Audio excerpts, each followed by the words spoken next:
जदि घरे पनीपरिबा सरी जाइछि ताहाले सोयाबीन आलूर एही रेसिपीटी को आपण थरे बनातु देखिबे थरे खाइले आपनको एते टेस्ट लागिबो आपण याको बारंबार बनिया पई इच्छा करिवे। एही रेसिपीटी भात रुटी सबुथिरे आपनको खाइया पई भलो लागिबो। आसंतु सोयाबीन आलूर एही टेस्टी रेसिपीटी को स्टार्ट करिबा। प्रथमे गैस रो फ्लेम को ऑन करिबा ओ गोटे कढ़ई रे किछि पानी नेई सेतरी किछि लूण पकेइबा।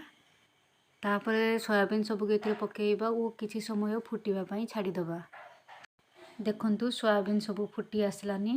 एहा पर याको ठंडा करी चिपुड़ी छाड़ी नबा जेमिति एथिरे जम्मा भी पानी न रहे। एबे एथिरे किछि लूण ऐड करिबा किछि हळदी गुंड ऐड करिबा तापर ताकू भलो से गोळेई मैरिनेशन पई किछि समय छाड़ी दबा। प्रथमे गैस रे गोटे कढ़ई बसेबा सेतिरे किछि तेल दबा। तेल देला परे कटा हैतिबा आलू सब सेतिरे पकेइबा। आलू को कम आंच रे किछि समय भाजिबा। देखंतु आलू सब केते सुंदर कलर हे आसलानी। एबे ताकू गोटे बाउल ले सब काढी नबा। आलू सब को काढी नेला परे सेही कढ़ई रे मैरिनेशन को रखितिबा सोयाबीन सब पकेइबा ताकू किछि समय भाजिबा जेमिति सोयाबीन बेसी हार्ड न हुए। हार्ड हेले सोयाबीन खाइबा को एते टेस्ट लागिबोनी।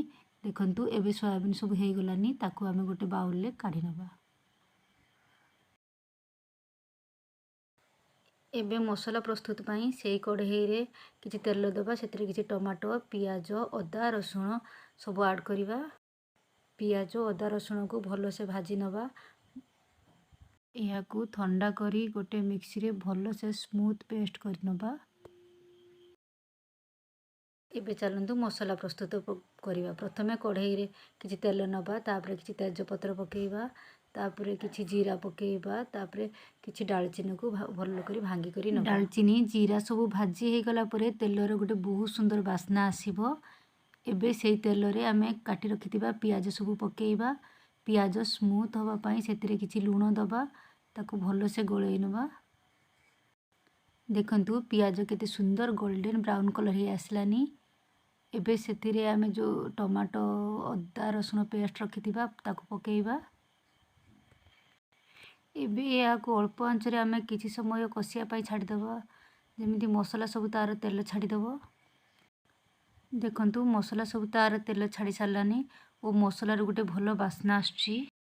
एबे एइतिरे आमे किछि काश्मीर चिली हळदी गुंड जीरा गुंड धनिया गुंड दबा ओ याको भलो से गोळेई नबा।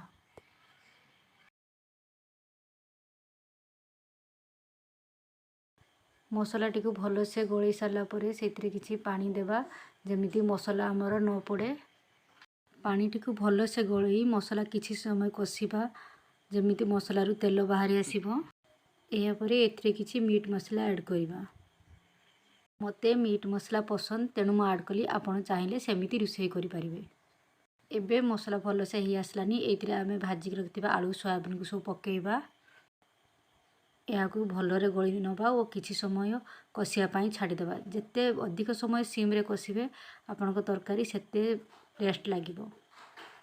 देखंतु आलू सोयाबीन केते सुंदर कसी आसलानी। एबे एथिरे आमे किछि गरम पानी देबा। गरम पानी देले तरकारी स्वाद अधिक बढ़ी जाए। गरम पानी देला परे याकू भलो से गोळेई नेई किछि समय फुटिया पई छाडी देबा ओ गैस को टिके सिम कर दबा।